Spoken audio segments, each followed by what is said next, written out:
सदाशिवसमारम्भां शङ्कराचार्यमध्यमाम् अस्मदाचार्यपर्यन्तां वन्दे गुरुपरम्पराम्.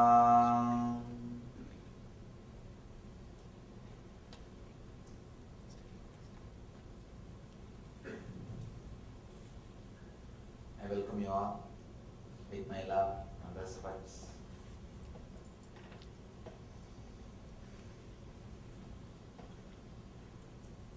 Even though every individual words of Patanjali is independently intelligent to lead you to enlightenment, he takes us to the deeper and deeper truths. He leads us to the deeper and deeper levels of the truths for living enlightenment, Jivan Mukti.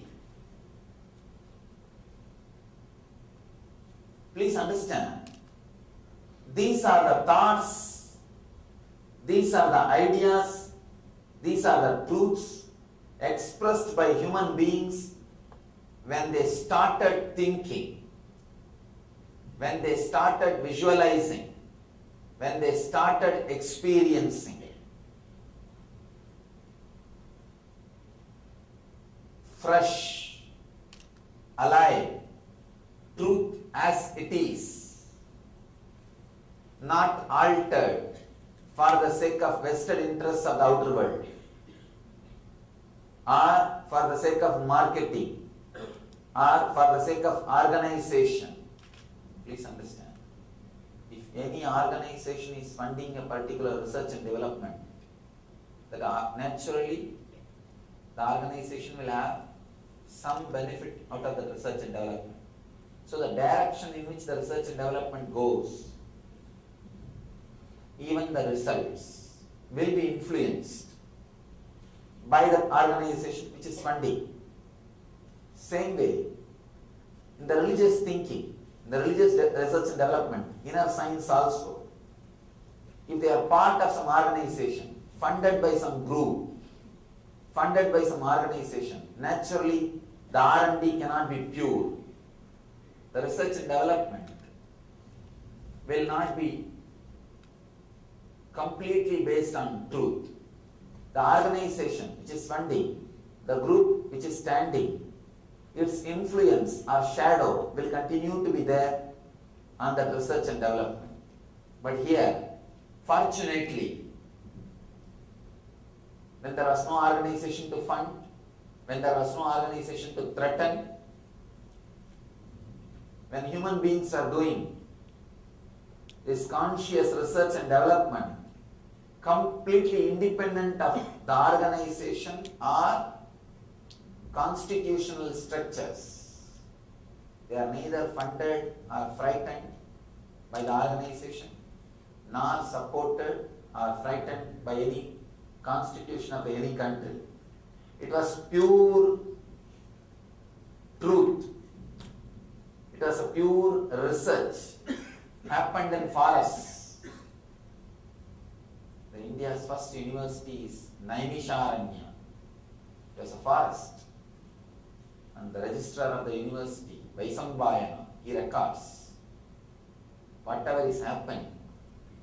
And thousands of professors, scientists, research scholars, millions of students from all over the world. The thought, thinking trend, which was the result of the great research and development, is these great scriptures. Even this research and development happened in a place called Chidambaram. That's also a forest.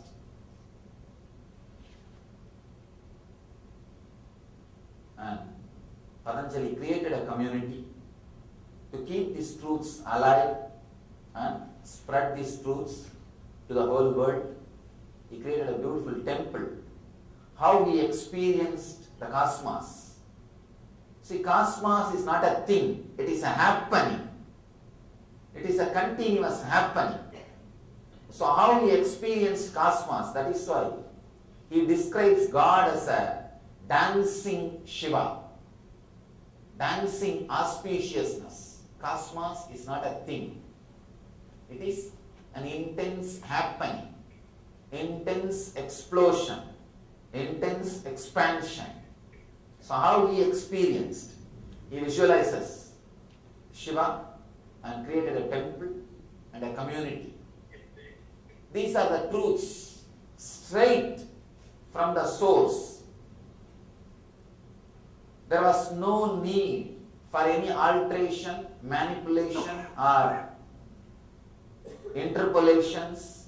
Nothing is needed because nobody was funding him, fortunately, and nobody was threatening him. Neither fear nor greed existed in his inner space when he was doing this research and development and revealing the great secrets. You can see it came out of pure inner space. That is why it is leading us to the same pure inner space. Every sutra, he takes us to the deeper and deeper and deeper levels of the truths. Still, the community which he created in Chidambaram, that community accepts and follows him as a guru. They don't accept or take initiation from anybody else. They are called Chidambaram Dikshitas. Still, the community stays inside that city. They take a vow from the birth till the death. They live, they take birth, live and die in that city. They don't go out. When I heard this, I was surprised. When I went and studied with them, had little time, I spent little time with them, I was shocked.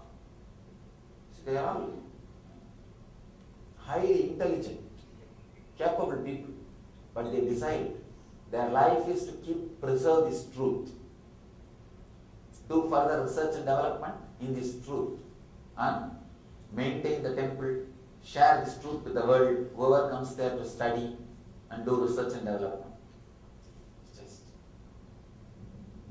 amazing to see.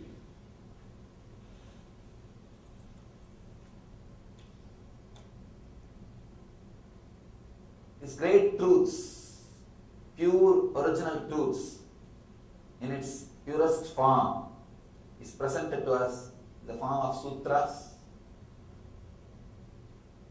I don't even want to say these truths are for spiritual life. I can say for any life.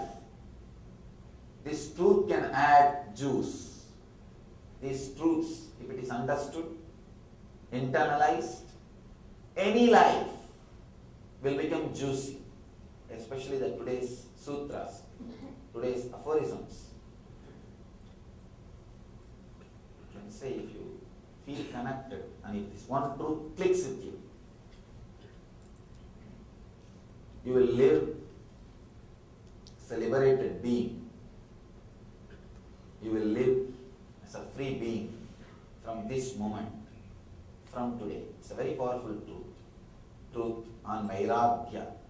Let me read the sutra.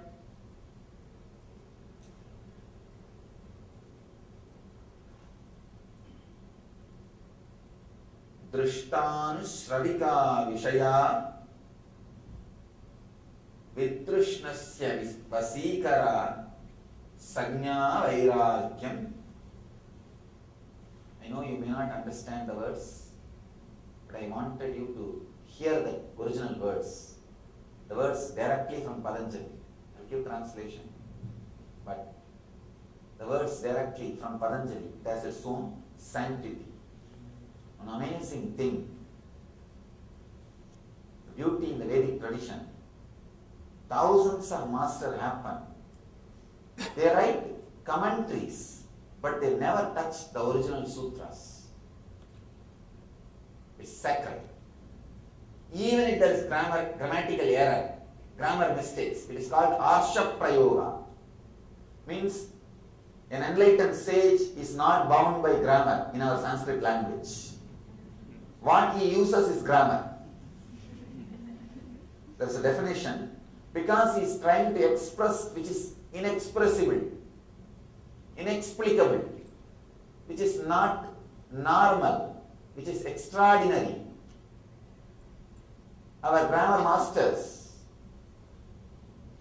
our literary experts, they give exemption to the enlightened beings. They say,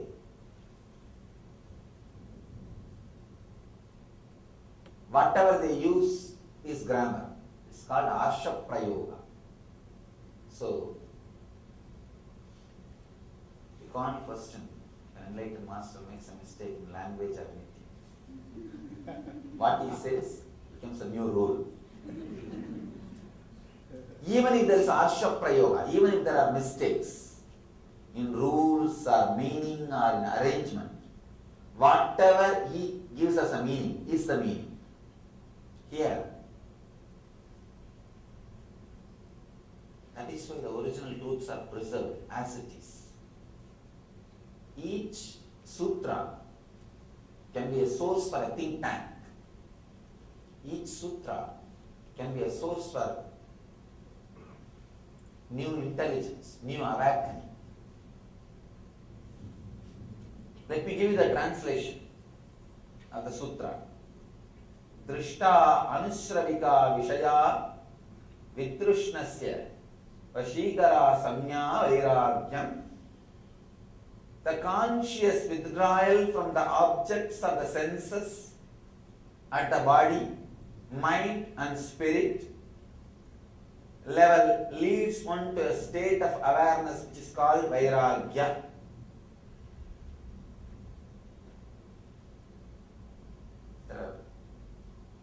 I am actually not even literally translating. I am translating from all possible dimensions. That is why I am adding few words. See, if you do a literal translation in Sanskrit, each word has 4 or 5 meaning. You can't pick up all the 4 or 5 meaning. You have to pick up only one meaning. So it looks very sterile. The translation looks very poor. Bull is reduced to ox. The whole life is lost. So the translation, I am trying to cover as many dimensions as possible. Here I have 12 literal translations. 12 literal translations. It's a beautiful book giving different literal translations. I have so many literal translations. Maybe I will read 1 or 2 translations, then you will understand how you can play with Sanskrit.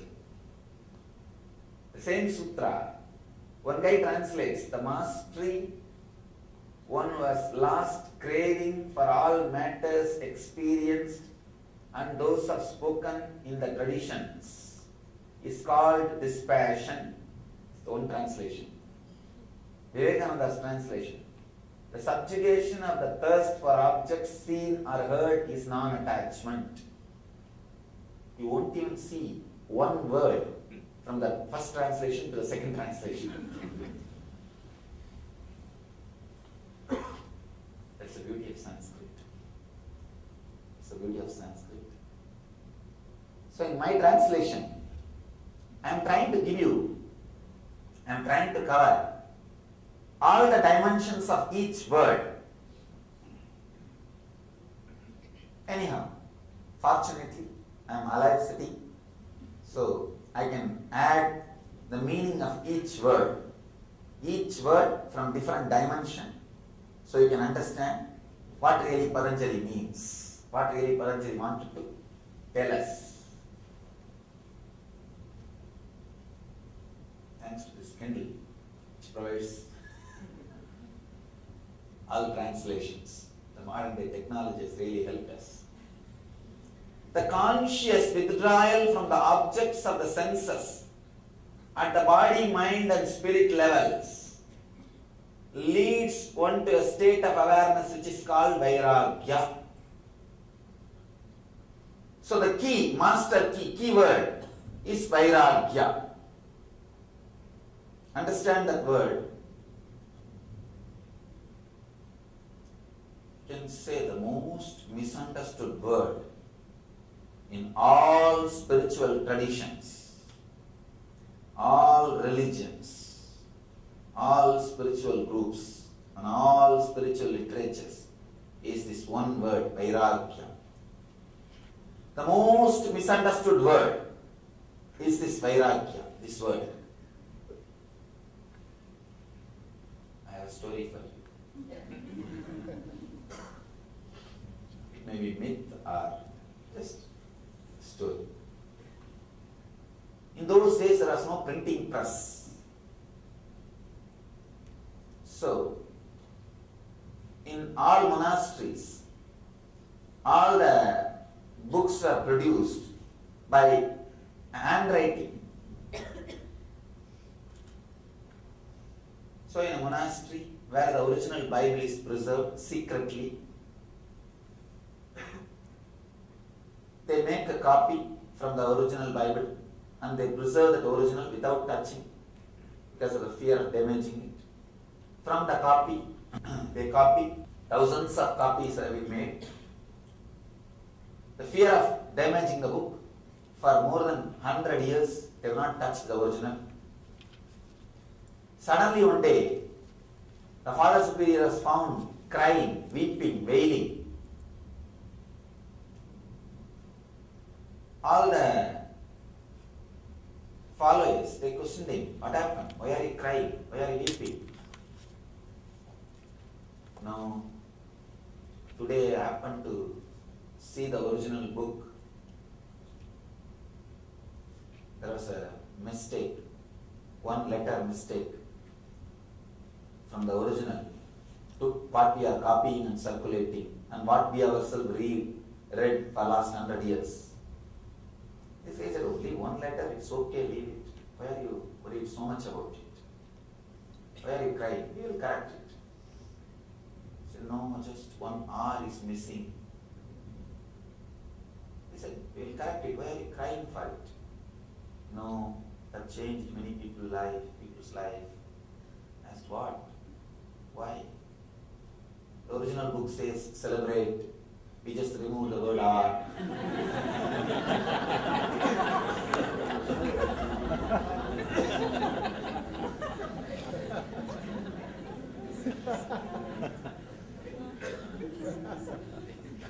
Letter R is very important.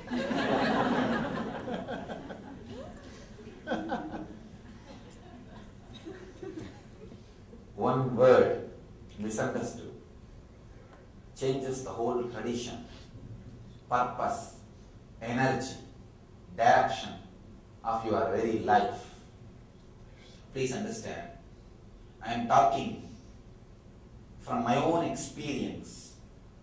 9 years I lived in all different monasteries, belongs to different religions and different traditions, including Buddhist, Jains, Christian monasteries. And in Hinduism, all different traditions, Naga, Agori, Saiva, Vedanta, Shakta, all different monasteries. I am an insider. From my experience, I tell you, this one word, misunderstanding of this one word has changed the whole direction in which the energies are put. And I can say, misunderstanding of this one word is responsible for so many millions of people dedicating their life and not becoming enlightened.